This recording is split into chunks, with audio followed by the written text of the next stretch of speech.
Hello, it is Katrina Russell again. I hope you are all staying safe and healthy. I wanted to talk a little bit. I've gotten off topic, I feel, for like months because of everything that's been going on. And I wanted to get back on topic with women's empowerment, which is what started this whole thing. But I feel like empowerment in general is important, and teaching people about personal responsibility and not expecting everybody else to do things for them is also important. But I was having a conversation the other day with someone about women in the workforce and how there's more women in the workforce today than there's ever been and how great this is. And I thought it was interesting because I am a working mother. I'm a single mother, so therefore I have to work. His father unfortunately passed away, so it's all on me. And I can tell you, before I had my son, never thought I wouldn't work. Never thought about it. Never assumed. I assumed he'd be born, he'd be put in daycare. I would go back to my life. Then I started realizing the price of daycare and how much more the insurance was, and all. And again, he had a father at this time, so I was like, maybe this isn't such a good idea. Maybe I could just knock down to part time and sorry, and evenings, and so you can do things, you can work during the day and I can work at night, and we can make a trade-off and have someone home with the baby all the time. Then the baby was born, and I was like, I never want to leave this little boy ever. It was like super mom instincts kicked in. Obviously I did. He was in nursery school by the time he was 3 years old, and he's still in the same school, and he still goes every day. And but I still do not work full time. I still work around his schedule. I still, even though it's all on me responsibility, thankfully I have skills that pay enough so that I can work full part-time. And I also had a friend move in with us because it helps with the, if he's sick and I need to just run to the store and get medicine. It was tough when I had a 2-year-old and no one was there to help me. So I do have help from a friend and things like that. But, I make it work. But I work part-time because he's only in school for 6 hours a day. So that gives 6 hours less commuting time. So that brings it down to 5 hours. And sometimes there's days that, I volunteer with the PTO, or I volunteer for his art class, or, there's all kinds of things that we do as moms to help out with the school. Or I used to volunteer as a Cub Scout mom until he got bored with it. So what I'm trying to say is that it's interesting how everyone pushes for more and more women to work. Now, I'm not saying that it's bad for women to work. I think, like I said, I never thought about not working. I thought this was what I was going to do. And I still like my work, but it's different if you're a lawyer or a scientist or a doctor or something that gives you even an athlete, whatever, something that gives you pride and something you love to do. But most moms aren't that. Most moms are working some crap 9-to-5 job, maybe, or they're waitressing, or they're retail, or they're just something because they need to pay the bills. And it's funny, and this is a mom shaming thing. If you don't work, you don't work? Okay. You just sit around all day? No, nobody just sits around all day. Not when you have kids. You know what you do when your kid's at school? You clean the house. You take care of the errands. You do the shopping so you don't have to do it with the kids. And again, only 6 hours a day, and that's not including going to pick them up and going to drop them off and any type of things you do to help and volunteer with the school.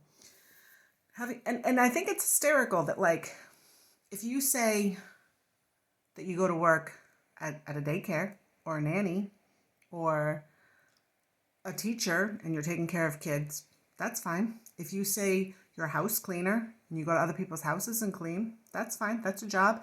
If you say you're a Uber driver. I guess it used to be taxi driver, but now it's or bus driver or truck driver. You just drive. That's okay. But if you say, no, I stay home and I take care of my own kids and I clean my own house and I don't pay other people to do it, I do it myself, that's not okay. So you'll pay people to do these things, but it's not okay to not pay people to do these things and to do it yourself, to do the work that you clearly think is worth pay. So, and the interesting thing, I think, is that statistically, the more income the husband makes, the less likely it is that the wife will work, statistically. So if the husband makes a lot, so if the husband makes a lot of money, the wife can stay home, even if there's no kids. Sometimes the wife just stays home, depending on how much money they make. They take care of the house and they do their thing. So it's not like all women are working for the love of working. They're working because they have to work, because society has said, hey, it's a 2-income household now. We're going to up all the rents. We're going to up all the mortgage, the prices of houses. We're going to up all the prices of cars because now everybody has 2 jobs. And so instead of it being, let's fight for women to be able to be doctors and lawyers and politicians, and although, let's be honest, they always are. I mean, Marie Curie was a person. She existed hundreds of years ago, or whatever it was, like 100 years ago, I guess it was. Big scientist. She did her thing. Amelia Earhart, pilot, again, like 100 years ago, did her thing. There were always women who did these things. It just was a little bit more, was a lot more challenging. But now women are shamed for not working. And I just want to point out one more thing. Well, probably a few more things, but one more thing in particular. We're always told that, to pay attention to the important things in life. That when you're laying on the deathbed, you're not contemplating, oh my God, I didn't make that deal, or I didn't make enough money, or didn't make enough money to pass on to your kids to take care of themselves. But you're not thinking about that deal you didn't do. You're not relishing all that time you spent working at the office. You're thinking about, I missed my kids' ballet class recital, or I missed my kids' birthday party because I had to work, because it happens with a lot of these workaholics. But that's what they always say. You think about your family, and that's what means something to you. But if you spend your life saying, I want to be devoted to my family, somehow that's not right. I just don't get it. And I'm not saying it's just moms. Dads can stay home too. Doesn't make a difference. I think it's a matter of not so much and I think it's mostly in the American society. We work for the sake of working. We work to prove that we can work. We work to show value. So, I'm not gonna lie. Moms are usually the ones that want to stay home. They're the more nurturing most of the time. Not saying it doesn't happen, but most moms are the ones that are like, as soon as their babies are born, they're like, give me back my baby. I remember I had a C-section and they had to sew me back up.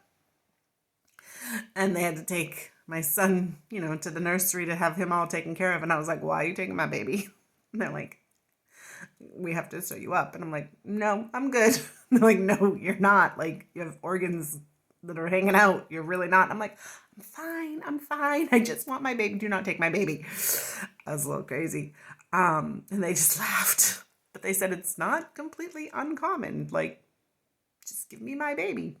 So it is more usually the moms that are the women that are more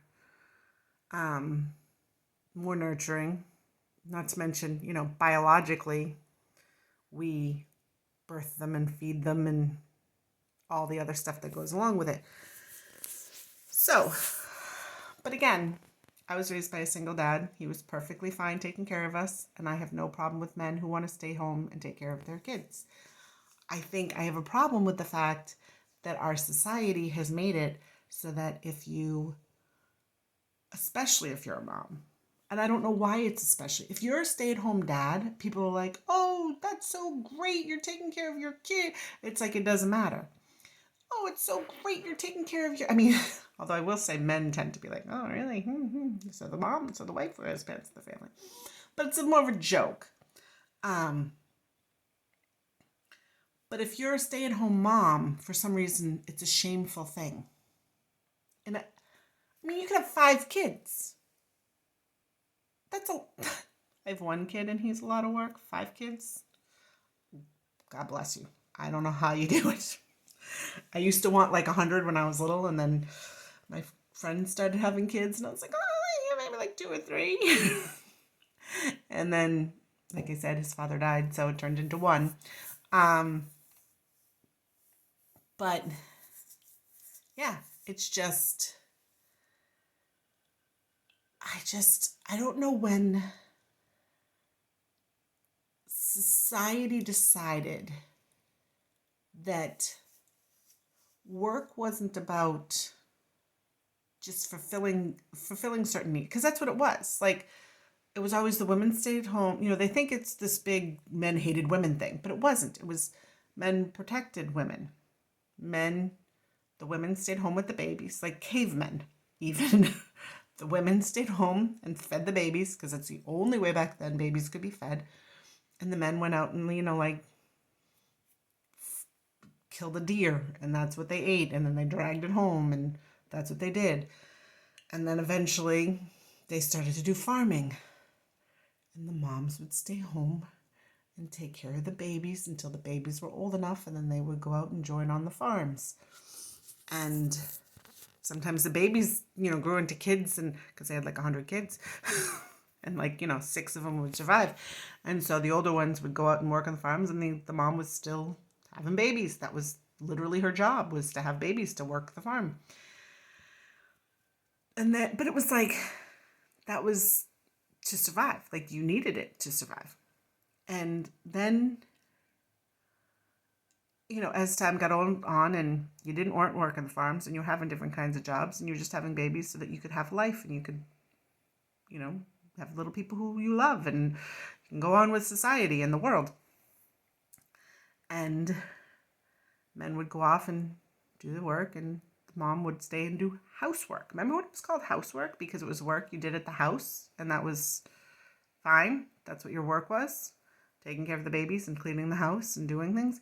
Now everyone complains that they're so tired, that they work full time, and they have their kids, and their house is a mess, and and they wish they could hire someone to come clean their house. But they can't afford it. It's like, right, okay. You can't afford to stay home. You can't afford to clean your house. You can't afford to do this. You can't afford to do that, because society has made 2-family incomes the norm. And again, and it's mostly middle class. That's what I find interesting.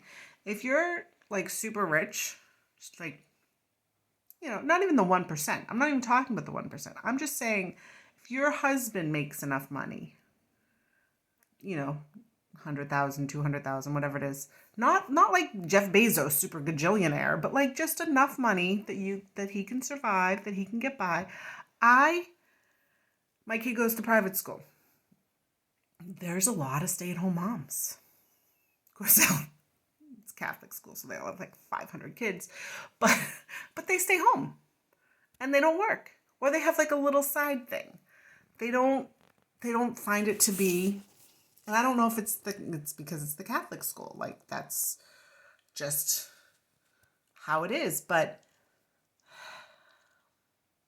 I think we have to stop shaming women for not working and wanting to stay home with their kids and take care of their kids. I mean, that's what our life is for. Our life is not to go out and make money. People, I think and I'm not shaming people who don't want to have kids. I have no problem with that. I have friends who don't want to have kids. They love going out, and they love traveling, and they love doing different things, and they just have no desire to like settle. Like there's people I know who can't even handle pets. Like they're like, nope, I'm good. I like my life. I don't have any responsibilities like that. And that's fine too. I'm not saying you have to have kids. But life is about being with your loved ones. That's what it's, people always say like, what's life? What's the meaning of life? The meaning of life is love. Like, even animals love their loved ones. I mean, you see that poor whale who lost her baby. Oh, and she was like carried the baby and mourned the baby, and it was horrifying. It's like that's the meaning of life. The meaning of life is to find people and be with people. It's not to get the newest iPhone, which I've never owned an anything. I just don't like the company. It's fine. I just don't. If I ever get sponsors, apparently I'm not getting them. But I just don't. They're just too low. But it's not to get the latest iPhone. It's not to get the latest, I don't even know what else people get. I'm not a big gadgets person. I have a lot of books. That's my thing. I do books. But even half those books are used books. I mean, that's how I roll. So, but that's about, even my books are about learning about other people. And a lot of them are nonfiction. So learning about other people and other ideas. And even the fiction books are, it pulls at your whatever, your heart, your imagination. It's about living. It's not about making sure you have a paycheck so that you can, buy a bigger TV next year. I'm one of those people. When I got with my son's father, he made fun of me because I still had a box TV. And I'm like, does it work? And he's like, it's a box TV and you're in the 21st century. And I'm like, does it work? So we still have, like, up until I had to switch carriers on our house phone. And I didn't realize when I switched carriers that they weren't going to be able to connect it through the walls anymore. But we had, like, rotary phones hook up. And he was like, look, this one's for decor. But, like, yeah, you can see over there. I don't know if I can zoom in. Ooh, I went a little too far. There, where is it? There it is. We didn't use it, but it was, there's my hairline. Yep. But it was for, but we like old things to collect. But the point is back in the day, you bought a phone, you bought a TV, it worked. That was it. You didn't upgrade every other day. You didn't say, the newest something's coming up. We have to go spend $1,000 on a new phone. Are you kidding me? Like, no, you don't. You need to sit home and be with the people that you, and of course, then you get on the phone, and what do? You scroll. And I'm taking this in a completely different direction. I didn't want to get into all this. I only wanted to talk about the fact that people have to stop putting so much emphasis on the fact that you should just have a job for the sake of having a job. And that if you stay home to take care of the little people that you created who want nothing more than to be with you. Trust me, if my kid could stay with me 24 hours a day, he would. It's a bit much for me now that he's like almost 8. I need a little bit of a break. That's why I like that he's in school right now, but he also needs the social interaction. Like, I can't keep up with him. But that's just it. Like, that's something that I've learned from this COVID thing. I've always been okay being alone. Kind of even when I was with friends, if it was,